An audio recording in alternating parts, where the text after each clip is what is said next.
അറിയില്ല. 87 മുനിസിപ്പാലിറ്റി ഉണ്ട്. ഈ 87 മുനിസിപ്പാലിറ്റിയിൽ ആദ്യമായിട്ട് നടത്തുന്ന ഒരു പരിപാടിയായിരുന്നു മുതിർന്നവരുടെ വീഴ്ച പ്രതിരോധ പദ്ധതി. അപ്പൊ അത് വിജയിപ്പിച്ചെടുത്താൽ കേരളത്തിൽ നമ്മൾ അടുക്കപ്പെടുന്നൊരു നഗരസഭയാവും. നിങ്ങളൊക്കെ അതിൽ ബഹുമാനിക്കപ്പെടും. അപ്പൊ അതിന് നിങ്ങളൊക്കെ സഹായ സഹകരണങ്ങൾ വേണം.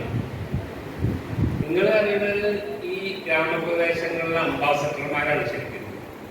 ആരോഗ്യ സംബന്ധമായ കാര്യങ്ങളിൽ മുതിർന്നവരെ സംബന്ധിച്ച് ആർക്കൊക്കെയാണ് മരുന്ന് കിട്ടുന്നത് ഇതൊക്കെ മനസ്സിലാക്കിയിട്ടുള്ള വിഭാഗമാണ് നിങ്ങൾ. വേറെ ആർക്കും അറിയില്ല. അപ്പൊ നിങ്ങളുടെ സജീവത ഈ പരിപാടിയിൽ ഒരു പ്രധാനപ്പെട്ട ഘടകമാണ്. അപ്പൊ അതനുസരിച്ച് ഇപ്പൊ ഇവിടെ ചെറിയ ചെറിയ ടിപ്പുകൾ, വ്യായാമം, അതായത് മറവി രോഗവും വീഴ്ചയും പ്രതിരോധിക്കുന്നതിന്റെ ചെറിയ ചെറിയ ടിപ്സാണ് പറഞ്ഞിട്ട്. വലിയ ഒരു പിന്നെ വേർക്കുന്ന വ്യായാമങ്ങളൊന്നുമല്ല. ചെറിയ ചെറിയ കാര്യങ്ങൾ, ഒരു 3 മിനിറ്റ് നടക്കുക, കൈയും കാലൊക്കെ നനയ്ക്കുക, അങ്ങനെ ചെറിയ ചെറിയ പരിപാടികളുള്ളൂ. അവിടെ ചെയ്യുമ്പോൾ മനസ്സിലാവും.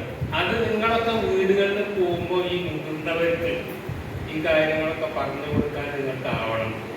അത് ട്രെയിൻ ചെയ്യാനുള്ള ആൾക്കാർ ഇവിടുന്ന് വരും. അത് നമ്മൾ ഓരോ വയോവൃദ്ധ ക്യാമ്പുകളിലും അത് നടത്തുന്നുണ്ട്. അപ്പൊ ഞങ്ങളെ സംബന്ധിച്ചിടത്തോളം നിങ്ങൾ ഈ പദ്ധതിയുടെ ഒരു അവിഭാജ്യ ഘടകമാണ്. അത് മനസ്സിലാക്കിക്കൊണ്ട് വരും നാളുകളിൽ ഇതിന്റെ പ്രവർത്തനങ്ങളുമായി പൂർണ്ണമായിട്ട് സഹകരിക്കണമെന്ന് അഭ്യർത്ഥിച്ചുകൊണ്ട്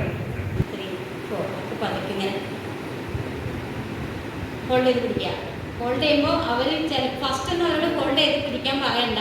ജസ്റ്റ് നിങ്ങൾ വലിച്ചു കഴിഞ്ഞതിൻ്റെ ഇരട്ടി സ്പീഡിൽ പതുക്കെ ശ്വാസം വിടാൻ വേണ്ടി പറഞ്ഞാൽ മതി. അപ്പോൾ ഞാൻ കാണിച്ചത് ഒന്ന് 1 2 3 4 പറയും. 1 2 3 4 പറഞ്ഞു എങ്ങനെ കാണിക്കാം.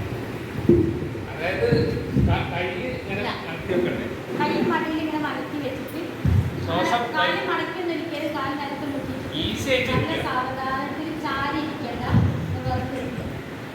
ശ്വാസം മേലേക്ക് വലിക്കുക. എന്നിട്ട് വലിക്കേണ്ട എങ്ങനെയാണ്? 1 2 3 4 1 2 3 4. എന്നിട്ട് 1 2 3 4 ഹോൾഡ് ചെയ്ത് വിടാതെ പിടിക്കുക. അത് കഴിഞ്ഞിട്ട് ശ്വാസം വായിലൂടെ വിടുക. 1 2 3 4 6 7 8. അതായത് എത്ര ടൈമാണോ നമ്മൾ വലിച്ചത് അതിൻ്റെ ഇരട്ടി വായിലൂടെ വിടുക. അത് പ്രായമായിട്ട് കണ്ടമാനം വലിച്ചേക്കാനൊന്നും പറ്റൂല കേട്ടോ. നമ്മൾ പറഞ്ഞു കൊടുക്കുമ്പോൾ അത് ശ്രദ്ധിക്കണം. ഓരെ കൊണ്ട് കഴിയുന്നത് മതി. അപ്പൊ ഞാൻ തുടങ്ങട്ടെ കേട്ടോ.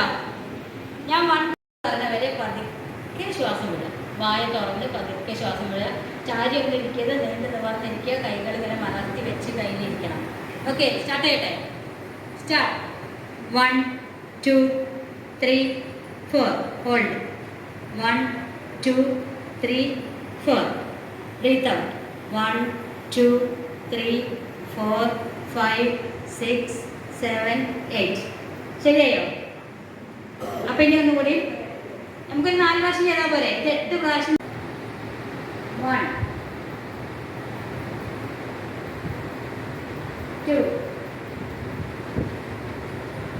ഇനി നമുക്ക് ഇതിന്റെ നേരെ ഓപ്പോസിറ്റ് ആണ് ചെയ്യേണ്ടത്. അപ്പൊ കഴിയണം.